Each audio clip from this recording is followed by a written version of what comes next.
할렐루야. 할렐루야. 11월 4일 화요 새벽 예배 주님의 전에 나오신 모든 성도님들을 예수님의 이름으로 환영하고 또 축복합니다. 네, 저희들 삶의 모든 상황 속에서 우리의 말과 행동과 그 마음이 언제나 주님 보시기에 진실하고 또 정결하게 그렇게 주님이 기뻐하시는 그 그릇으로 쓰임 받는 저희들 모두가 되기를 소망합니다. 네, 우리 시간 항상 진실케 주님께 더 가까이 나가기를 간절히 소망하는 마음으로 함께 찬송하며 나아갑시다.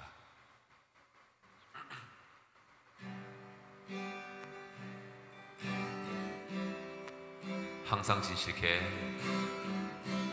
항상 진실케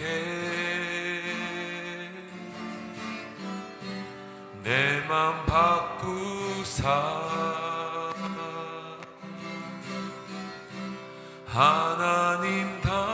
하나님답게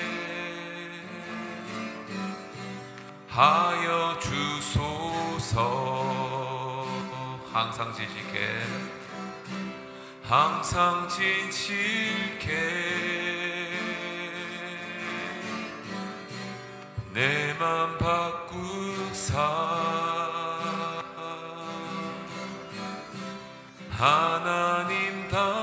하나님답게 하여 주소서.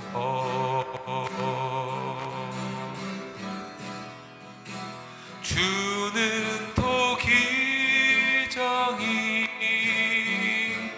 나는 진흙 날 믿으소서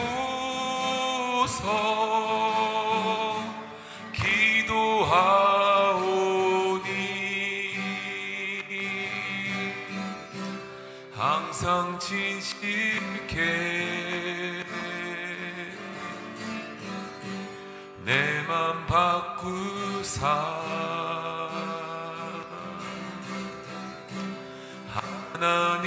하나님답게 하여 주소서. 다시 한번 항상 진실케, 항상 진실케 내 맘 바꾸사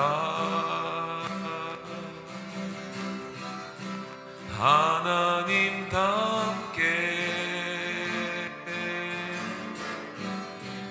하여 주소서. 주는 토기장이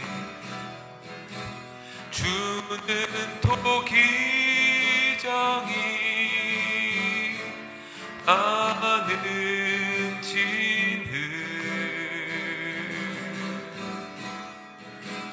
날 믿으소서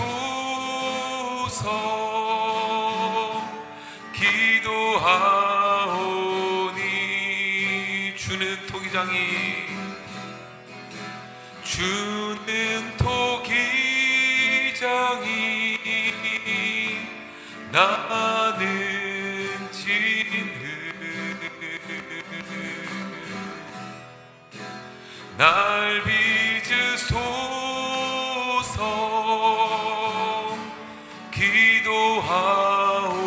기도하오니 항상 진실케 내 맘 바꾸사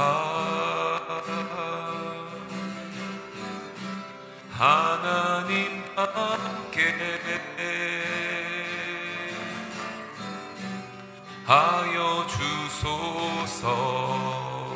하나님답게 하여 주소서. 하나님답게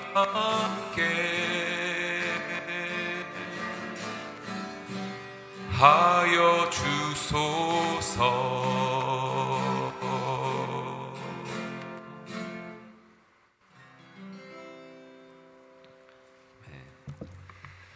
고맙고 자비로우신 아버지 하나님, 한 주간의 삶을 하나님이 지키시고 인도하시며 이 한 주간에도 믿음으로 우리의 삶을 살아낼 수 있도록 복음의 진리에 확고하게 서 있으며 우리의 삶의 중심이 내가 아니라 그리스도 중심으로 살아갈 수 있도록 오늘도 우리와 함께 하시고 이 한 주간의 삶도 하나님의 눈동자로 지켜주시기를 원합니다.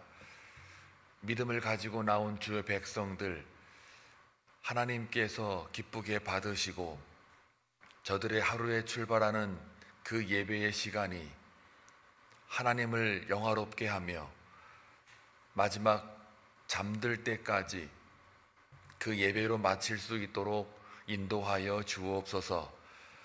기도와 간구하는 소리에 귀를 기울이시고 무엇을 하든 누굴 만나든 어디에 있든 하나님의 영광을 위해 살아갈 수 있도록 역사하여 주옵소서. 비전 153을 놓고 2025년이 다 지나갑니다.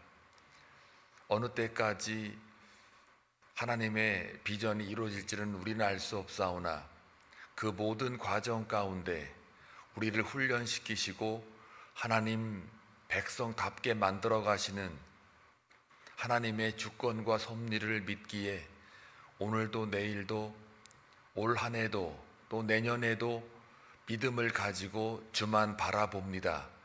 한대장로교회가 진정한 하늘의 빛이 되게 하시고 이 교회를 통하여 이 지역사회 복음화를 앞당기며 아직도 복음을 듣지 못한 자들이 있다면 그들에게 주의 말씀을 선포하며 여전히 교회는 많으나 복음을 증거하지 못하고 상처받은 영혼들이 많이 있다면 하나님께서 그들을 이곳에 보내주심으로 복음으로 다시 한번 재확인하고 그들의 삶을 통하여 하나님을 영화롭게 할 수 있는 구원의 방주 역할 잘 감당할 수 있도록 역사하여 주옵소서.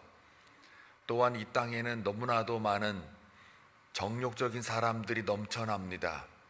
편리주의와 인본주의와 또한 이성에 이끌려 하나님을 제대로 파악하지 못하고 믿지 못하는 그런 영혼들이 있는데 하나님 아버지 주님 오시는 그날까지 우리에게 맡겨진 교회의 사명을 잘 감당할 수 있도록 주님 끝까지 우리 교회와 함께 하시고 하나님의 등대가 이 성전에 꺼지지 않도록 여호와의 촛대가 옮기지 않도록 또 우리의 입술에 여호와의 말씀이 한시라도 떠나지 않도록 아버지께서 주장하여 주옵소서.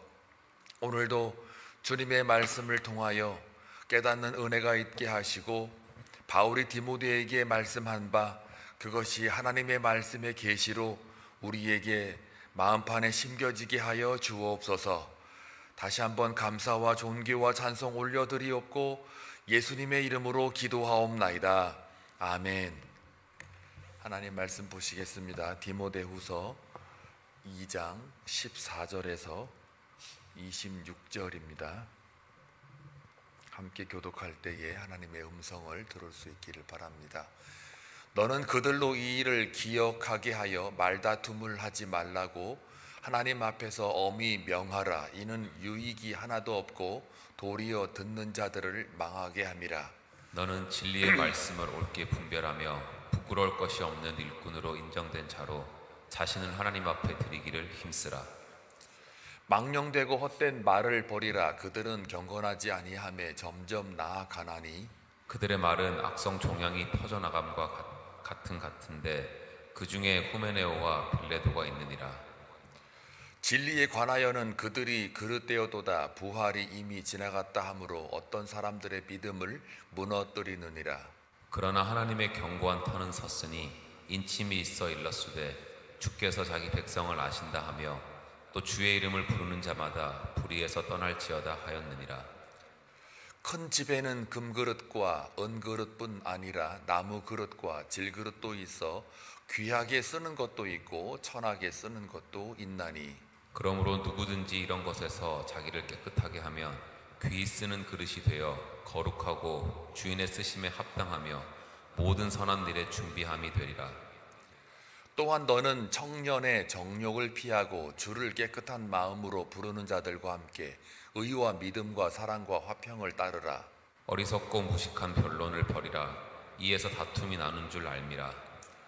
주의 종은 마땅히 다투지 아니하고 모든 사람에 대하여 온유하며 가르치기를 잘하며 참으며 거역하는 자를 온유함으로 훈계할지니 혹 하나님이 그들에게 회개함을 주사 진리를 알게 하실까 하며 다 같이 그들로 깨어 마귀의 올무에서 벗어나 하나님께 사로잡힌 바 되어 그 뜻을 따르게 하실까 함이라. 아멘.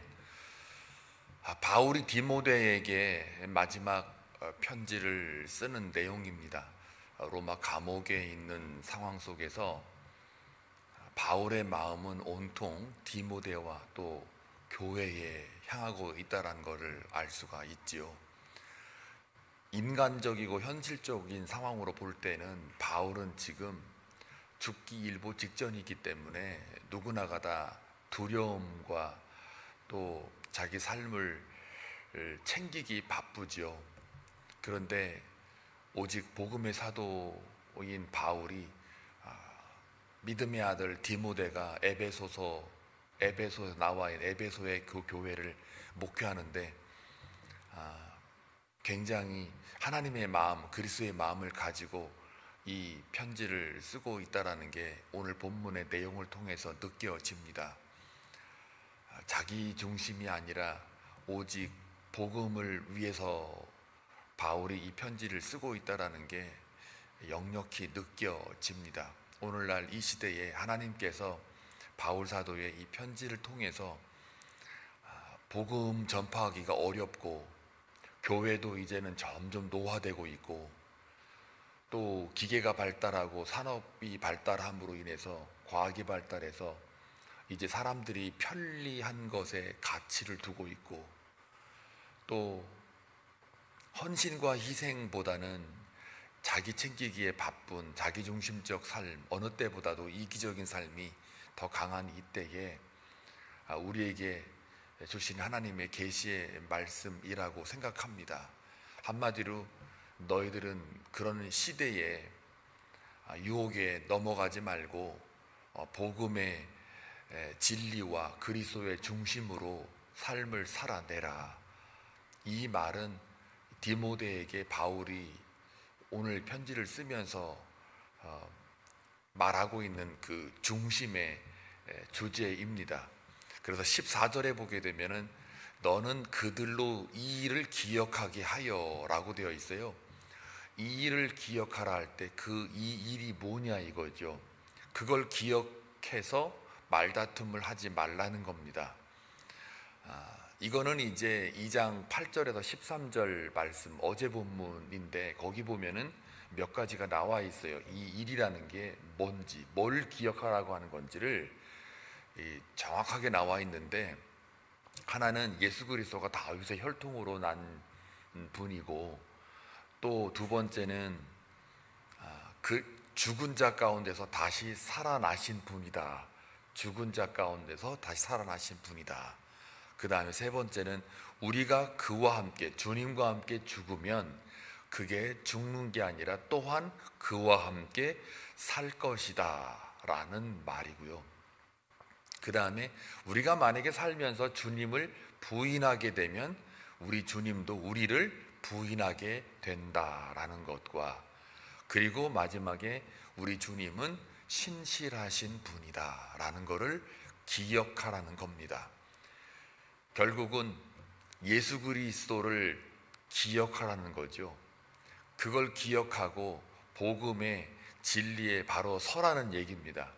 그러니까 복음과 예수 그리스도 십자가의 도를 기억해서 말다툼을 하지 말라예요. 이거는 이제 교회 안에서 니네 말다툼 하지 마 그런 말이 아니고요. 이제 디모데에게 가장 치명적인 것 중에 하나가 바로 외부에서 오는 이단들이에요. 이단들이기 때문에 이단들은 이 당시에 뭐를 더 주장했냐면 18절에 나와요. 18절에 보면은 진리에 관하여는 그들이 그릇되었도다. 부활이 이미 지나갔다 하므로 어떤 사람들의 믿음을 무너뜨리느니라. 믿음이 왜 무너뜨렸을까요? 논쟁하고 말다툼해서요. 그래서 부활이 이미 지나갔다 합니다. 이 말은 부활을 인정하지 않는 이단들을 가리킵니다. 그들은 이 당시에 그 영지주의자들처럼 영의 부활만 있지 몸의 부활은 없다라고 주장을 합니다. 그래서 육은 어차피 이 땅에서 썩어질 것들이니까 살면서 온갖 범죄를 하고 몸에 부정적인 일을 해도 결국 이거는 다 없어질 것들이니까 이거에는 신경 쓰지 말고 영에만 신경 쓰자 이래가지고 삶을 막 살아내는, 이게 듣기는 그럴듯하지요. 그리고 부활조차도 이제 우리가 말하는 부활체를 인정하지 않고 그냥 영만 부활한다라고 이렇게 해서 몸의 부활을 부정하는 자들이에요. 자, 이거에 대해서 논쟁하지 말라는 거예요. 왜냐하면 부활을 믿지 않는 저들이기 때문에 논쟁하지 말라. 왜요? 부활이라고 하는 거는 초월적인 영역이고 믿음의 영역이기 때문에 논쟁한다는 얘기는 뭐예요? 논리와 이성과 상황과 어떤 감정이 섞여져서 나오는 게 논쟁이지 않습니까? 근데 부활이라는 거는 이것을 믿으면 실제하는 거고요. 안 믿으면 그거는 그냥 지나가 버리는 거예요. 그냥 하나의 신념으로 끝나버리는 거예요. 근데 그 신념도 믿음이 전제가 돼야 되거든요. 그러니까 논쟁하지 말고 말다툼하지 말란 얘기는 부활이라고 하는 이 주제는 논쟁거리가 안 된단 말이에요. 믿으면 생명이고 안 믿으면 심판인 거예요. 이게 딱 구분이 되어 있어요. 이원론을 말하는 게 아니에요. 이건 실제냐 허상이냐의 문제예요. 그렇기 때문에 이 사도 바울이 디모데에게 분명하게 선을 긋습니다. 이건 토론 영역이 아니다. 부활이라는 거는 믿음의 영역이다 라는 거를 엄중하게 얘기를 해요. 그래서 이 본문 전체 흐름은 이 합당한 그릇은 복음의 진리를 옳게 분별하는 것이다 라는 말을 하고 있어요. 그러니까 부활을 믿지 않으면 그 고린도전서 15장에 보게 되면 그건 부활장이라고 제목이 붙어 있어요. 별명이 다 부활 이야기입니다. 고린도전서 15장에 보게 되면 바울도 똑같은 말을 하죠. 부활이 없다면 뭐가 헛되다고요? 우리가 믿는 바 복음도 헛되다라는 말을 해요. 그러니까 복음의 핵심 중에 핵심이 뭐예요? 부활이거든요. 근데 그 부활을 인정하지 않고 이 부활이 이미 지나갔다라고 해서 그 당시에 믿는 자들과 말다툼을 하고 논쟁을 했던 이단들이었다고요. 그런데 그런 자들과 뭐 하라는 거예요? 이제 말다툼을 하지 말라 해요. 그건 토론 영역이 아니라 믿음의 영역이고 생명이냐 심판의 이 갈림길에 서 있는 영역이기 때문에 토론하지 마라. 괜히 그런 거 토론해봤자 감정상에서 어떤 사람들의 믿음을 무너뜨린다는 거예요. 그러니 상종하지 말라는 겁니다.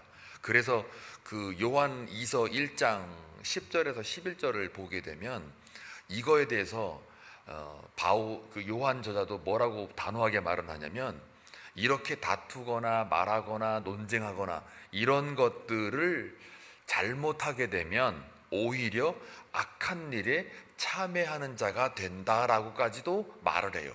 사도 요한이 토론하고 부활 가지고 토론하고 이게 맞냐 저게 맞냐 막 이렇게 하면은 잘못하면 그것조차도 사도 요한의 말에 빌리면 악한 일에 참여하는 자가 될 수 있다라고 분명히 경고한단 말이에요. 자, 그래서 말다툼을 하지 말라는 말이 이단과의 다툼을 하지 말라는 거지, 교회 안에서의 말다툼 뭐 이런 거 하지 말라는 뜻은 아니에요. 물론 교회 안에서도 복음을 제대로 자기 마음밭에 잘 심겨지고 또 그리스도가 내 삶의 주인이라고 또 내 삶의 교회의 머리라고, 자기가 머리가 아니라 주님이 내 삶의 머리, 교회로서의 머리라고 만약에 고백을 한다면 그 안에 있는 지체들은 절대로 다투거나 시기하거나 미워하면은 안 되죠. 설사 육을 입고 있는 인간이기 때문에 순간순간 그런 것들이 발생할 수 있습니다. 서운할 수 있고 감정 상할 수 있고 다툴 수 있고 시기할 수 있고 미워할 수 있죠. 그러나 우리는 성령이 우리를 지배하기 때문에 언제든지 거룩의 영이 임하게 되고 충만하게 되면 금방금방 잠깐 육적인 것 때문에 잠깐 풍덩 빠졌다가 다시 얼른 회개하고 다시 돌아온단 말이에요. 이게 반복되죠. 그 모든 과정 속에 하나님을 더 깊이 알아가는 연단이나 또 훈련 과정이 되지요. 그러니까 하나님 앞에 말씀 앞에 붙잡혀 산다는 게, 또 복음 앞에 우리가 붙잡혀 산다는 이것이, 그래서 어떠한 상황이 와도 심지어 고난을 나에게 주어도 그 삶조차도 훈련이 되고 연단이 되는 거예요. 그래서 복음을 제대로 믿는 자는 그게 훈련과 연단이 되지만, 그렇지 않으면요 그냥 미워하고 다투고 시기하고 또 뭐 싸우고 그걸로 그냥 인간관계 끊어버리고 그런단 말이죠. 근데 우리는 그 안에서 주구장창 밥이 되든 죽이 되든 솥단지 안에 있는 거예요. 우리는 주인이 뚜껑 열 때까지는 거기 있는 거예요. 아시겠어요? 그래서 우리가 예수 믿는 게 그래서 평강인 거고요, 그래서 진리가 너희를 자유케 하리라. 그 안에서 내가 뭘 해도 된단 말이에요. 안 죽는다고요. 심판은, 둘째 사망은 면했단 말이죠. 예수 그리스도의 보혈의 피로 인해서. 그러니까 그래서 우리 마음에 평강이 있는 거예요. 자, 그래서 이단하고 이제 말다투지 말라 그래가지고 또 뭐 변증도 하지 말라 이런 얘기가 아닙니다. 여기서 말하는 것, 변증하는 것과 말다툰 거는 다릅니다. 변증은 옛날에, 지금도 그렇지만 옛날에 그 로마 압제 시대에 기독교를 진리라고 변증하는 것, 다시 말하면 그거는 막 감정 섞여가지고 부활이 있는 거야, 너 안 믿으면 죽어, 막 이렇게 막 윽박 지르고, 이게 변증이 아니라요, 사랑으로, 의로, 화평으로, 평강으로, 여기 나오잖아요. 22절에 보면은, 22절에 또 너는 청년의 정욕을 피하고, 이 정욕이라는 게 이제 디모데가 좀 젊으니까 정욕을 염두에 둔 것 같은데, 뭐 많은 학자들은 그 얘기를 해요. 물론 청년이라고 하는 정욕이라는 거는 이게 이성보다는 감정이 앞선단 말이에요. 또 내 육체적인 자아가 더 세단 말이에요. 어떤 정신적인 거나 영적인 자아보다 이 청년은 선택권이 많아요. 그래서 잡념도 많아요. 이제 나이 지긋이 들어보세요. 그러면은 한 70쯤 돼가잖아요. 인생 뭐 있냐 이렇게 되지. 청년들한테 물어봐요. 인생 뭐 있냐 그러면 아유 앞길 창창하니까 인생요 재밌는데요. 막 이제 안 죽을 것처럼 얘기하잖아요. 그러니까 청년이라는 거는 생각도 많고 사고도 많고, 그러니까 사고, 생각, 사고력 이것도 많고, 또 뭐 하고 싶은 게 많고, 뭔가 육체적인 어떤 그 끌림이 왕성한 시기잖아요. 그러니까 판단이 이성보다는 감정이 앞세울 때가 많아요. 욕심이 어떤 삶의 목표보다 그게 더 강할 때가 있어요. 그러니까 그걸 한 단어로 청년의 정욕을 피하라 이거예요. 한마디로 다시 좀 더 깊이 들어가면 네 마음대로 하지 말라는 거예요. 네가 금그릇이냐 은그릇이냐 아니면 뭐 나무 그릇이냐 사기 그릇이냐 라고 할 때, 내가 금이면은 금이라고 막 의시되지 말라는 얘기란 말이죠. 정욕이라는 거는 자기 마음대로 하는 거예요. 그거를 피하고 주를 깨끗한 마음으로 부르는 자예요. 그러니까 여기 20절에 보면은 큰 집에는 금그릇과 은그릇, 나무그릇, 질그릇 다 있다고 그랬잖아요. 그런데 용도상으로는 금, 은, 나무, 질 뭐 이렇게 다양하게 있어요. 여기서는 절대로 금과 은이 더 좋다, 나무와 질그릇은 별로다 이런 말 하는 게 아닙니다. 용도상으로는, 쓰임새는 다 다양하다 이거예요. 어디에서요? 큰 집에서요. 큰 집이 또 무슨 감옥인 줄 아시는데 그건 아니고 교회입니다. 하나님의 공동체, 하나님의 사역을 감당하는 무리들, 그 안에서 하나님의 주권과 섭리 가운데 우리가 주의 일을 함에 있어서는 누가 금이냐 은이냐 나무냐 질그릇이 문제가 아니라 다 각자 믿음의 분량에 따라 하나님께서 다 맡기셨단 말이에요. 그런데 맡겼는데 그릇의 다양성, 용도는 다양하나 누구는 관리로, 누구는 말씀 맡은 자로, 누구는 어떤 다스림으로, 누구는 섬김으로, 누구는 주방 봉사로 이렇게 다 다르단 말이에요. 다른데 금이 더 좋네, 은이 더 좋네, 이게 아니라 귀하게 쓰는 것도 있고 천하게 쓰는 것도 있다 이거예요. 귀하게 쓴다, 천하게 쓰인다. 근데 이것이 기준이 뭐냐면 21절, 그러므로 누구든지 이런 곳에서 자기를 어떻게 해요? 깨끗하게 하면 귀히 쓰는 그릇이 된다 이거예요. 거룩하고 주인의 쓰이심에 합당하며 모든 선한 일에 준비함이 되리라. 그러니까 깨끗한 그릇이 되어야 된단 말이에요. 근데 깨끗한 그릇은 어떤 그릇이에요? 주인의 쓰심에 합당한 그릇이 깨끗한 그릇이에요. 금그릇과 은그릇이 아니고. 다 그거는 용도의 문제지, 더 중요한 거는 내용, 그 안에 얼마나 거룩한 영으로, 성령으로 채워져 있고 복음의 진리로, 그리스도의 중심으로 확고하게 서 있느냐가 더 중요하다는 겁니다. 그래야 주인의 쓰심에 합당하고 모든 선한 일을 준비한다는 이야기입니다. 근데 우리는 금 좋아하고 은 좋아하잖아요. 은메달 따면 왠지 금보다는 낮은 것 같아서 막 기분 나빠요. 또 은도 아니고 내가 나무 그릇이었다 그러면 괜히 기분이 나빠요. 질그릇 깨지기 쉬워요. 기분 나빠요. 왜 나는 질그릇이고 쟤는 금이냐 이거예요. 왜 쟤는 5달란트 받고 왜 나는 2달란트 밖에 못 받았냐. 그 얘기 똑같은 거예요. 근데 받은 대로 쓰여지고 나면은 칭찬은 같아요, 달라요? 같아요. 착하고 충성된 종아, 내가 더 큰 것을 너에게 맡기리라. 다르단 말이에요. 저보고 주방 팀장 하라고 해보세요. 주방 난리 납니다 이제. 안 그렇습니까? 제가 요리 잘 것 같아요? 못해요. 먹기라 잘 먹지. 해주는 거 그냥 낼름낼름 먹지. 또 이렇다고 또 저를 막 그렇게 판단하지는 마시고 그냥 여러분 웃자고 좀 이게 재밌게 하자고 그런 거니까. 그것도 저의 희생이죠. 어떻게 보면은 저를 디스했으니까. 높인 게 아니고 디스해가지고 여러분을 맑게 해준 거 아니에요. 이게 남의 고통이 자기 행복이 되면 안 된단 말이죠. 예, 그건 지나간 일이고, 주방 제가 팀장이 되면 난리 납니다. 이거 뭐 관리하는 거, 이거 제가 올라가서 여기 뭐 우리 백집사님 보고 올라가라고 해봐요. 올라가겠어요? 이거 얼마나 힘들어요. 이게 아무나 못합니다. 다 하는 사람이 있단 말이에요. 그런데 말씀만 여기 설교한다고 뭐 금그릇인 줄 아세요? 해보세요. 이게 쉬운 일인가. 하루 종일 고민합니다.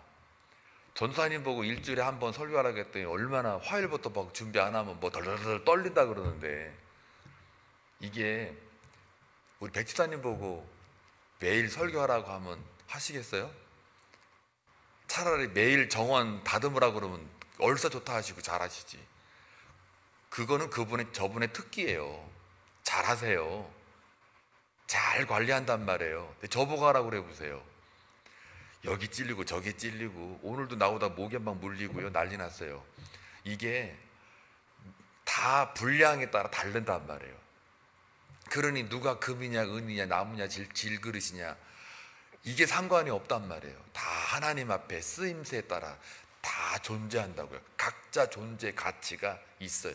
근데 더 중요한 거는 바울이 디모데에게 부탁하는 거예요. 그리고 확인하는 거예요. 네 안에 복음의 진리와 그리스도의 중심이 있느냐, 이걸 기억하라는 거예요. 이걸 기억하고 살아야, 그래야 귀한 그릇이 되고 주님 앞에 쓰임받는 합당한 그릇이 된다라는 말을 합니다. 그래서 이런 그릇이 된 자들, 주의 종은 마땅히, 그래서 여기 보니까 24절에 주의 종은 마땅히 다투지 아니한대요. 쓸데없는 불필요한 논쟁을 하지 않는단 말이에요. 그리고 오히려 모든 사람에 대하여, 내 원수일지라도요, 내 모든 사람에 대하여 온유하여요. 온유. 감정에 흔들리지 않는단 말이에요. 여기서 온유란 단순한 따뜻한 마음을 갖는 게 아닙니다. 하나님 때문에, 그리스도 예수 복음 때문에 내 마음이 감정적이지 않고 내 중심적이지 않고 하나님의 뜻이 무엇인지, 내 행동과 모든 방향이 다 하나님이 원하는 뜻이 뭔지를, 그거를 추구하기 때문에 내 이 인간적인 생각이나 감정이 앞서지 않아요. 확 그냥 죄를 그냥 두드러 패고 싶어도 참아요. 왜요? 하나님의 뜻이 있으니까. 다윗이 그 심의 저주하는 거 저놈 죽여라 그러면 죽이잖아요. 그래도 저 사람의 저주가 나한테 혹여라도 하나님의 뜻이 있을까, 내버려 둬라, 하나님께서 하실 일이다 라고 하나님께 맡기는 거. 그래서 내 마음 가운데 평강이 있고 희락이 있고 스스로가 하나님으로부터 위로를 받는, 그래서 사람에 대하여 감정으로 혹 하고 튀어나오는 게 아니에요. 이게 차분해지는 거예요. 그래서 단순한 마음의 평정이나 아니면은 나의 오래 인내 이런 차원이 아니에요. 그저 복음이 내 안에 들어와 있으니까 그 복음이 나를 움직여가는 거예요. 그게 온유예요. 복음은 뭐예요? 내가 없는 상태잖아요. 예수가 나를 위해, 내 죄를 위해 십자가에 돌아가신 거잖아요. 그리고 부활하신 거잖아요. 그럼 거기에 우리가 참여하는 자가 복음이 있는 자잖아요. 그러면 거기 참여하는 자인데 그 안에 내 자아나 욕심이나 정욕이 있을까요? 없죠. 내 자아가 없는데 성질대로 감정대로 훅 하고 나오겠어요?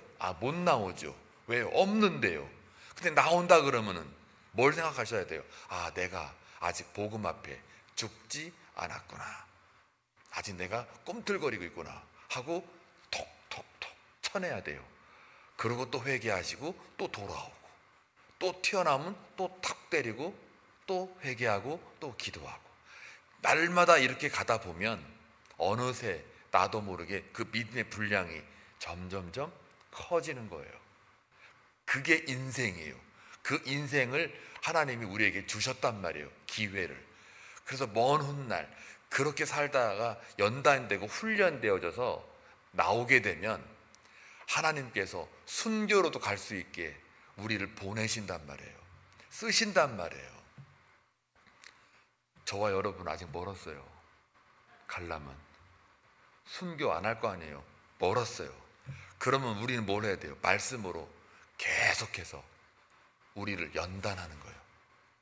복음의 진리로, 그리스도 중심으로 살아내는 거예요. 그러면 하나님의 귀한 쓰임받는 그릇이 된단 말이죠. 자, 그래서 정리해 보면은 세상적인 성공이 아니라요, 오히려 복음과 함께 고난의 길을 가라는 거 아니에요. 처음에 1장에 지난 토요일 날 말씀드렸죠. 복음의 길을 감당해라고. 복음의 진리에 서 있는 사람은 고난을 두려워하지 않게 돼요. 따라서 복음 중심의 사고를 하시고 하나님께 쓰임받는 인격이 돼야 돼요. 이건 내가 돼야 된다라고 노력해서 되는 게 아니라 오늘처럼 계속해서 하나님의 말씀을 내가 묵상하고 기도하고 말씀대로 살아가려고 하는, 성령을 구하는 그런 삶이 하루하루 쌓여갈 때 하나님께서 우리를 이끌어 가신단 말이에요. 우리의 힘으로는 절대 이거 못합니다. 오늘도 여러분 기도하실 때 성령이 충만함과 복음 중심의 사고로 오늘도 하나님께 쓰임받는 인격체가 되게 해달라고 기도하시면서 하루를 승리로 이끌어가는 저와 여러분 되시길 주님의 이름으로 축원합니다. 기도합니다.